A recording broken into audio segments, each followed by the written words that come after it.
You know how every family has that one drawer you're not supposed to open? Ours was a wooden box. It sat on the top shelf of my mom's closet, behind a stack of winter scarves and old photo albums.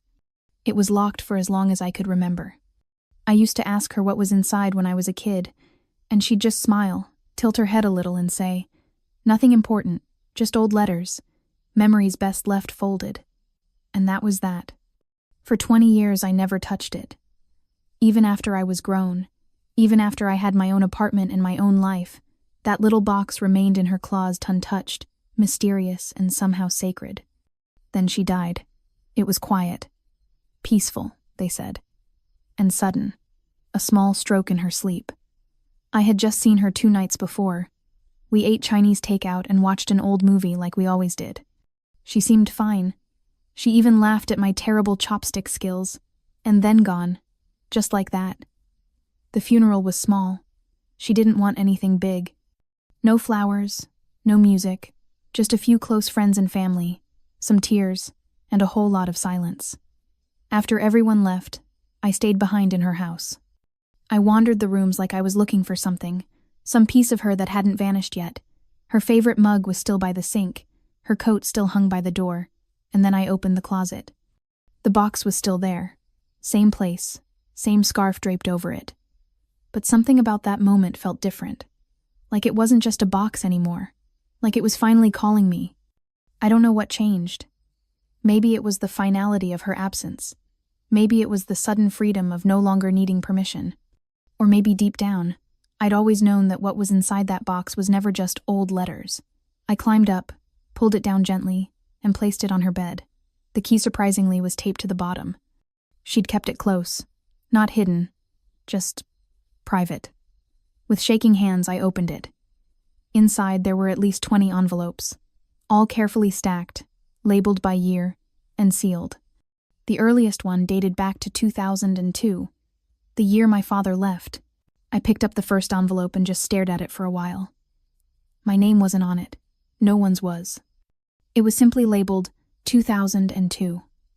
I sat there on her bed, the room still holding the faint scent of her perfume, and I hesitated because I knew that once I opened it, I'd never see my mother the same way again. But I opened it, and I started to read. The first line hit me like a punch. I still don't know how to explain to them why he left. The handwriting was hers, but the tone was something I'd never heard from her, not out loud. Vulnerable. Raw. She wrote about the day my father walked out. Not with shouting, not with anger, but with a quiet kind of emptiness. She said he left a note on the counter, packed 2 bags, and drove off while she was putting laundry in the dryer. I was 10. My sister was 6. I remember that day. I remember her telling us he was on a trip, that he'd be back soon. I waited for weeks by the window. I believed her, but she knew. She knew he was gone for good, and the letters were where she told the truth she could never say to our faces. Every year she wrote another. Some were short, only a few paragraphs. Others were pages long. They weren't all about him. They were about us. About the years we struggled and didn't know it. About the nights she sat at the kitchen table crying after we went to bed. About how proud she was when I got into college but couldn't afford to help. About how she lied and said it was better for me to take loans so I'd learn responsibility. About the time my sister got caught shoplifting at 14 and she covered it up by pretending it was all a misunderstanding. She wrote about her guilt, her loneliness, her anger, but also about her joy. She described my graduation day in such vivid detail I could feel the sun on my back again. She wrote about the time I called her from my first apartment, panicked because I didn't know how to unclog a sink. She said that was the first time she felt needed in years. And slowly, as I went from envelope to envelope, year to year, I realized something I had never fully seen before. My mother had been writing her story in silence. While we were living our lives, she was documenting hers in these letters, not for us to read, not then, but maybe to survive. Maybe it was her therapy, or maybe she always knew we'd find them one day, when we were ready. And the thing that broke me was how many times she blamed herself for things that weren't her fault, like his leaving, like our distance, like the coldness that sometimes crept between us in later years. She thought we resented her, that we didn't understand her, and maybe she was right. We didn't. Not until now. I don't know how long I sat there reading. Hours passed, maybe more. The sun had gone down, and the bedroom was now dimly lit by the lamp on her nightstand, the same one she used to read by every night while sipping her tea. I had gone through nearly every letter, year after year, each one peeling back a layer of the mother I thought I knew. But then I reached the last envelope. It was different, thicker, heavier. And unlike the others, it wasn't labeled with a year. Just one word, you. My hands trembled. I held my breath as I slid the paper out. Her handwriting was still steady, but there was something final in the way she wrote, like this one had taken everything in her to finish. The letter began, "If you're reading this, then I'm gone. And I hope you waited until I was, because I wouldn't have had the courage to say any of this face to face." She wrote about the years we grew apart, not in dramatic ways, but in small, subtle shifts.